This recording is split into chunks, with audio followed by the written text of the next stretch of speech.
ప్రభునందు ప్రియులైన మీకందరికీ యేసుక్రీస్తు ప్రభువారి నామంలో శుభవందనాలు తెలియజేస్తూ ఉన్నాం. దైవజనులు బ్రదర్ భక్త సింగ్ గారి పరిచర్యలో నుండి అలసిన వానిని ఊరడించు మాటలు. జూలై 3.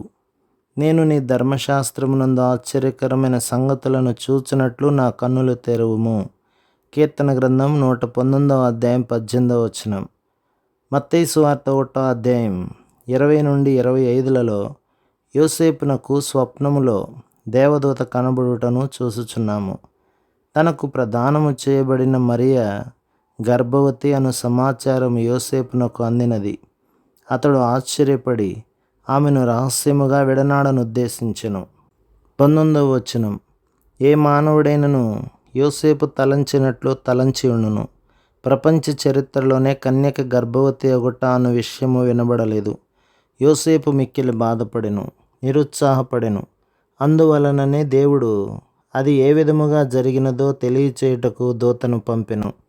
ఆమె గర్భము ధరించినది పరిశుద్ధాత్మ వలన కలిగినది. 20వ వచనం. ఏ మానవుడు కూడా బిడ్డ పరిశుద్ధాత్మ వలన ఏర్పడినని యోసేపును ఒప్పించగలిగి ఉండేవాడు కాదు. అదే విధముగా రక్షణ వర్తమానము కూడా ఏ మానవుడును గ్రహించలేడు. మానవుడు వివరించుటకు ప్రయత్నించవచ్చును గాని అది అతనికి సాధ్యము కాదు. అవి ఆత్మానుభవము చేతనే వివేచింపదగును. కొరింథీయులకు రాసిన మొదటి పత్రిక 2వ అధ్యాయం 14వ వచనం. మానవుడు తన సహజ సిద్ధమైన జ్ఞానముతో దేవుని విషయములను అర్థం చేసుకొనలేడు, గ్రహించలేడు. ఒక వ్యక్తి ఎంత జ్ఞానము గలవాడైనప్పటికీ ఆత్మీయ విషయములు ఏ వ్యక్తికి కూడా అంత సులభముగా అర్థము కావు.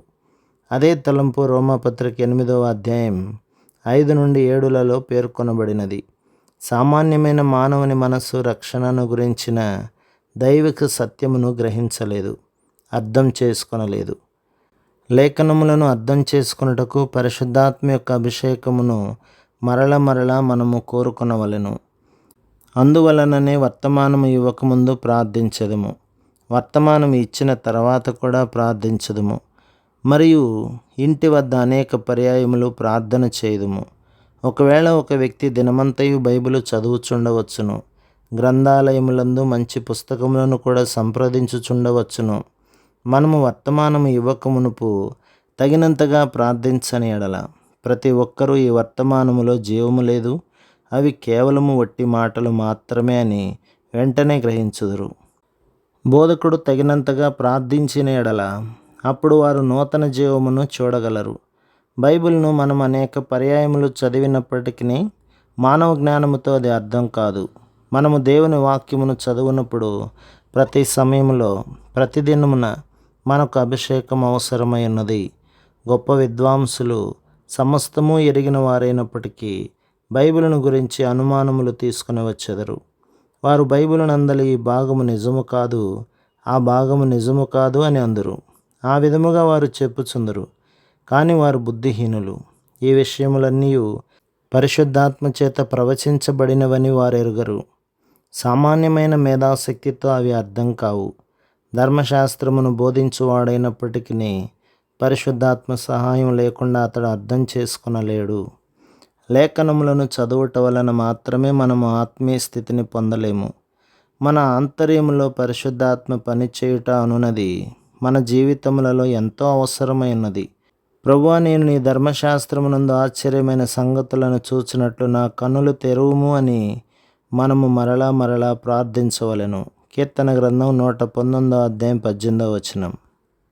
ఎందుకనగా ఇది దేవుని వాక్యము, మనుష్యుని మాటలు కావు.